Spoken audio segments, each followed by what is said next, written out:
नमस्कार दर्शकों। तो प्रिय दोस्तों, आप सभी का बहुत बहुत स्वागत है हमारे इस यूट्यूब चैनल पर।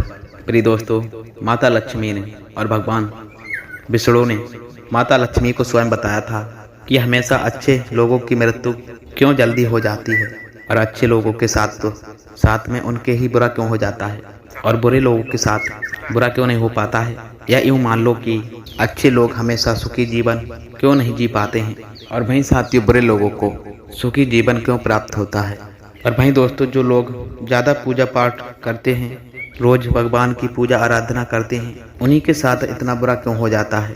प्यारे साथियों, एक समय की बात है, भगवान श्री हरि विष्णु पृथ्वी लोक पर भ्रमण कर रहे थे। तभी वहाँ पर साथियों माता लक्ष्मी आ जाती हैं। पृथ्वी लोक का भ्रमण करने के बाद में वे वहाँ पहुँच जाती हैं। तभी माता लक्ष्मी को देख कर के साथियों भगवान श्री हरि विष्णु कहने लगते हैं कि आइए प्रिय, आपका बहुत बहुत स्वागत है। आप कहाँ का अभी भ्रमण कर रही थी। तभी दोस्तों माता लक्ष्मी कहने लगती हैं कि हे स्वामी, मैं अभी तो पृथ्वी लोक का भ्रमण करके आ रही हूँ। मैंने पृथ्वी लोक पर देखा कि अच्छे लोगों के साथ में बुरा क्यों हो जाता है और प्रभु बुरे लोगों के साथ में बुरा क्यों नहीं हो पाता है, और साथ ही साथ प्रभु अच्छे लोगों की मृत्यु क्यों जल्द हो जाती है, तथा जो लोग ज़्यादा पूजा पाठ आराधना करते हैं, नित्य भगवान की पूजा आराधना करते हैं, उन्हीं के साथ प्रभु इतना बुरा क्यों होता है। तो है प्रभु, यह सब प्रश्न हमारे मन में चल रहे हैं, उत्पन्न हो रहे हैं। अतः हमारे इस मन को शांत करने के लिए प्रभु हमें इन प्रश्नों से अवगत कराएं। तभी दोस्तों भगवान श्री हरि विष्णु माता लक्ष्मी को कहने लग जाते हैं कि हे प्रिय, आज आपने बहुत ही ज़्यादा उत्तम मानव जाति कल्याण के लिए प्रश्न किए हैं। इन प्रश्नों में संसार कल्याण छुपा हुआ है और मैं आपको इन सभी प्रश्नों को बताने से पहले आप सभी को देवी पृथ्वी लोक पर जाना पड़ेगा। तभी दोस्तों माता लक्ष्मी कहने लगती हैं भगवान विष्णु से कि हे प्रभु, चलिए और बहुत ही जल्दी शीघ्र चलिए। हमारे मन में इन सभी प्रश्नों के उत्तर जानने के लिए बहुत ही तेजी से उत्सुकता बढ़ रही है। तभी प्यारे साथियों आकाश लोक से भगवान विष्णु और माता लक्ष्मी पृथ्वी लोक पर भ्रमण करने के लिए आ जाते हैं, जहाँ पर एक बहुत ही ज़्यादा सुंदर सा पार्क था। उस पार्क में तरह तरह के सुगंधित फूल और तरह तरह के फल पौधे लगे हुए थे। और उसी गार्डन में प्यारे साथियों जाकर के भगवान विष्णु और माता लक्ष्मी विश्राम करने लगे। तभी दोस्तों भगवान विष्णु ने कहने लग जाते हैं कि हे प्रिय, अब हम आपको वे सभी आपके प्रश्नों के उत्तर एक छोटी सी कहानी के माध्यम से बताते हैं, जिसको सुनने के बाद देवी आपके अपने सभी वे प्रश्नों के उत्तर प्राप्त हो जाएंगे। और तब दोस्तों भगवान विष्णु कहने लगते हैं माता पार्वती से, जो मनुष्य इस कथा को मन और वह ध्यान लगा करके पूरा अंत तक सुन लेता है, उसे मोक्ष की प्राप्ति होती है। तभी दोस्तों माता लक्ष्मी कहने लग जाती हैं कि हे प्रिय प्रभु, आप इस कथा को शुरू कीजिए। मैं मन और बल ध्यान लगा करके इस कथा को सुनना चाहूँगी प्रभु। तभी दोस्तों भगवान विष्णु माता लक्ष्मी को इस कथा को सुनाना आरंभ करते हैं। तभी प्यारे साथियों आप सभी से हाथ जोड़ करके निवेदन है कि कथा को स्टार्ट करने से पहले वीडियो को सर्वप्रथम एक लाइक करके और साथ ही साथ चैनल को सब्सक्राइब कर ले। कमेंट बॉक्स में जाकर के साथियों जय श्री हरि विष्णु और जय माता लक्ष्मी अवश्य लिख दें, तथा जय माता लक्ष्मी की जय हो अवश्य लिखिएगा साथियों। तो अब चलिए साथियों अब इस कथा को स्टार्ट करते हैं। तभी प्यारे साथियों भगवान विष्णु माता लक्ष्मी को बताते हैं कि हे प्रथम पौराणिक काल के समय की बात है। एक बहुत ही अत्यंत शोभायमान नगरी थी। उस नगरी में राम और सोहन नाम का दो व्यक्ति रहा करते थे, जिसमें से राम बहुत ही ज्यादा धनवान व्यापारी था और वह धनवान होने के साथ साथ पूजा पाठ और भगवान की भक्ति में बहुत ज्यादा विश्वास रख करता था। वह प्रतिदिन भगवान की पूजा आराधना करने के लिए मंदिर रोज जाया करता था और प्रतिदिन वह दीनहीन तथा दुखियारियों को, गरीबों में वह कुछ न कुछ बांटता, दान पुण्य के कार्य हमेशा करता रहता था। तो प्यारे साथियों भगवान विष्णु जी माता लक्ष्मी को बताते हैं कि हे प्रिय, वहीं दूसरी ओर दोस्तों जो सोहन था वह एक चोर था। वह भी प्रतिदिन रोज मंदिर जाया करता था, लेकिन वह दोस्तों मंदिर वह पूजा पाठ करने के लिए इरादे से बिल्कुल नहीं जाता था, बल्कि वह मंदिर को धन चुराने के निकालने के लिए जाता था। तभी दोस्तों भगवान विष्णु आगे बताते हैं कि उसे पूजा पाठ और दान धर्म कोई भी लेना देना नहीं था। वह सिर्फ मंदिर में चोरी करने के लिए ही जाता था। तभी दोस्तों भगवान विष्णु कहने लगते हैं, इसी तरह से दोस्तों काफ़ी वर्ष बीत चुके थे। एक दिन उस समय में और उस नगर में बहुत ही तेज मूसलाधार बारिश हो रही थी, जिनके कारण से उस दिन नगर के मंदिर में पंडित जी के अलावा और कोई भी व्यक्ति नहीं था। दोस्तों, जब यह बात बस सोहन व्यक्ति को पता चली तो उसके मन में एक ख्याल अवश्य आया था कि यही एक अब सही मौका है मंदिर के वह सारे दुख दर्द और धन को चुराने का। तभी दोस्तों भगवान विष्णु बताते हैं कि भाई सोहन उसी तेज बारिश में मंदिर में पहुंच करके सोहन ने पंडित जी से छुप करके मंदिर का वह सारा सोना, चांदी, गहने, जेवरात निकाल लिए और वह बड़ी ही प्रसन्नता से मंदिर में निकल गया था। तभी दोस्तों उसी समय पर अचानक से ही एक मंदिर में दान धर्म में विश्वास रखने वाले वह राम नाम का व्यक्ति व्यापारी वहां पर वह पहुंच जाता है और उसने मंदिर में देखा था। पहुंचकर भगवान के जब दर्शन करने लगा था तभी दोस्तों भगवान विष्णु आगे बताते हैं कि हे प्रिय, लेकिन दुर्भाग्यवश मंदिर के उस पुजारी ने उस राम व्यापारी को ही चोर समझ लिया था और वह पुजारी जोर जोर से चिल्लाने लगे थे, बहुत शोर बचाने लगे। तभी दोस्तों पुजारी के इतने बड़े शोर बचाने के वजह से मंदिर के पास कुछ और लोगों की भीड़ एकत्रित हो गई। जी हाँ दोस्तों, सभी पुजारी की बातों में आकर जो राम नाम के व्यापारी को चोर समझने लगे थे और उसे दोस्तों अपशब्द उल्टा सीधा कह करके अपमानित उसे करने लगे थे।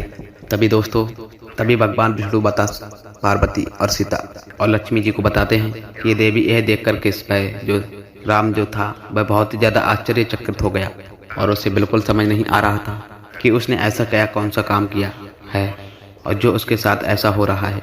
तभी दोस्तों भगवान विष्णु माता लक्ष्मी को बताते हैं कि फिर वह तभी किसी तरह उन लोगों से अपनी जान बचाते हुए उस मंदिर से पास से निकल गया।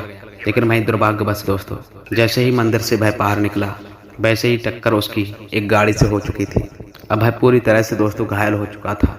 तभी दोस्तों भगवान विष्णु माता लक्ष्मी कहने लगते हैं कि फिर वह जो राम किसी तरह से लड़खड़ाते हुए अपने घर की तरफ जाने लगा था। तभी अचानक में दोस्तों उसकी मुलाकात उस सोहन व्यक्ति से हुई जिसने दोस्तों मंदिर का वह सारा धन दौलत चुराया था। उनके हाथों में मंदिर के गहने जेवरात थे। दोस्तों सोहन बहुत ही प्रसन्नता से बहुत जोर जोर से चीख रहा था कि आज तो मैं बहुत ही ज़्यादा धनवान और माला माल हो गया हूँ, मुझे एक साथ इतना सारा ढेर पैसा और धन मिल गया है। तभी दोस्तों भगवान विष्णु आगे उन्हें बताते हैं जब राम ने वह सोहन की बातें सुनी तो वह बहुत ही ज़्यादा हैरान और क्रोधित होने लगा था। दोस्तों राम ने अपने घर जाते ही वह भगवान की मूर्ति, शादी पूजा पाठ की सारी सामग्री तथा भगवान की मूर्तियां निकाल करके सारी फेंक दी और वह गुस्सा होकर के भगवान से बिना कोई पूजा पाठ किए ऐसे ही अपना जीवन व्यतीत करने लगा। तभी दोस्तों भगवान विष्णु माता लक्ष्मी को बताते हैं कि हे प्रिय, कुछ समय ऐसे ही व्यतीत होने के बाद में एक दिन भाई जो सोहन था वह किसी दिन मंदिर में एक दिन चोरी करने फंस गया। लेकिन इस बार साथियों दुर्भाग्यवश उसके भाग्य ने उसका साथ नहीं दिया।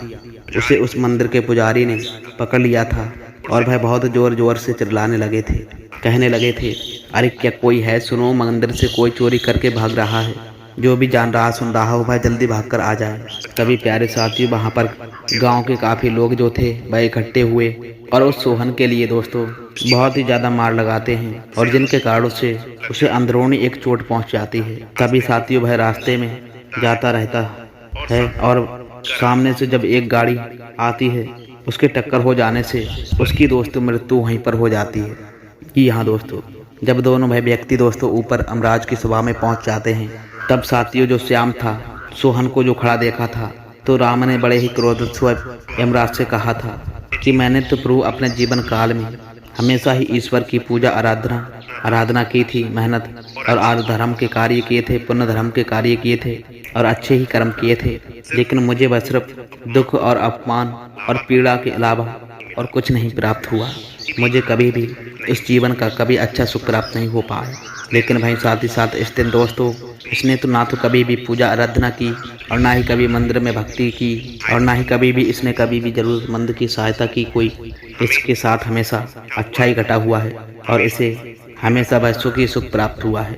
दोस्तों राम के ऐसा कहने से यमराज ने श्याम को बताया था कि पुत्र तुम बहुत ही यह गलत बात है सोच रहे हो। जिस दिन तुम्हारी टक्कर भय गाड़ी से हुई थी वास्तव में उस दिन आपकी आखिरी भय दिन था, लेकिन वहीं तुम्हारे कुछ किए गए ऐसे अच्छे कर्मों के कारण से तुम्हारी वह मृत्यु एक छोटी सी चोट में दाखिल हो गई और मैं अब आपको इस दुष्ट व्यक्ति जो सोहन है इसके बारे में अच्छी महत्वपूर्ण जानकारी बताता हूँ। तभी दोस्तों यमराज महाराज बताते हैं कि हे पुत्र, दरअसल इसके भाग्य में एक राजयोग बहुत बड़ा वाला लिखा हुआ था, लेकिन इसके इतने दुष्कर्म के कारणों से और इनकी वजह से, इसके दुष्कर्मों की वजह से इसका भाई पूरा धन एक छोटी सी पोटली में बदल गया।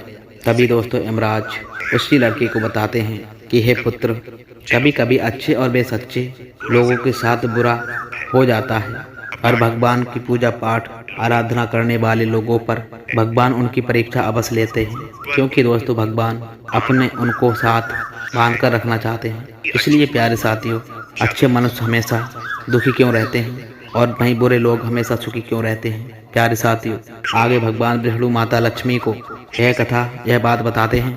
कहने लगते हैं कि हे प्रिय, इस कथा में सुनने के बाद में आपको अपने वे प्रश्नों का उत्तर अवश्य प्राप्त हो गया होगा। तभी दोस्तों माता लक्ष्मी बहुत ही ज्यादा प्रसन्न होकर के कहने लगती हैं कि हे प्रिय प्रभु, अब मुझे वह सब समझ में आ गया है। आगे भगवान विष्णु बताते हैं साथियों कि लोगों का ऐसा सोचना बिल्कुल भी गलत है कि भगवान आपके अच्छे कर्मों को बिल्कुल नहीं देखा है और यह मनुष्य कोई भी नहीं जान पाता। लेकिन यदि कोई मनुष्य यह अच्छे कर्म करता भी है और यदि अच्छे गरीब लोगों की मदद करता है तो उसके ऊपर सदैव हमारी कृपा दृष्टि बनी रहती है। तो प्यारे साथियों, इस कथा से आप सभी को क्या ज्ञान मिला? यह सीख अवश्य मिलती है कि लोगों को अपने कभी भी कर्मों को बदलना नहीं चाहिए। जी हाँ दोस्तों, क्योंकि दोस्तों आपको अपने कर्मों के हिसाब से ही कर्मों का वह फल इसी जीवन काल में आपको प्राप्त होता है। लेकिन भाई साथियों, आप सभी को इसका बिल्कुल भी मालूम नहीं पड़ता है, पता चल पाता है। इसलिए साथियों प्यारे दोस्तों, हर मनुष्य के लिए हमेशा अपने जीवन काल में अच्छे कर्म करता रहना चाहिए। जी हाँ दोस्तों, और फिर दोस्तों वहाँ पर फल की चिंता आप लोगों को ईश्वर पर छोड़ देना चाहिए। दोस्तों आपसे आशा निवेदन करते हैं कि ये कथा आप सभी को अच्छी प्राप्त और अच्छी लगी होगी, और यदि कथा आप सभी को अच्छी लगी तो कमेंट बॉक्स के माध्यम से हमें अवश्य बताएं और कमेंट बॉक्स में लिखें जय श्री हरि विष्णु, जय माता लक्ष्मी लिखकर साथियों आप लोग वीडियो को सर्वप्रथम एक लाइक कर दें, और साथ ही चैनल पर पहली बार आए हैं तो चैनल को भी दोस्तों आप लोग सब्सक्राइब अवश्य कर लें। मिलते हैं साथ ही फिर ऐसे ज्ञानवर्धक वीडियो से और ज्ञानवर्धक कथा से। तब तक के लिए आपका दिन शुभ हो, मंगलमय हो। जय श्री राधे कृष्ण। आप लोग भी कमेंट बॉक्स में लिख कर जाना।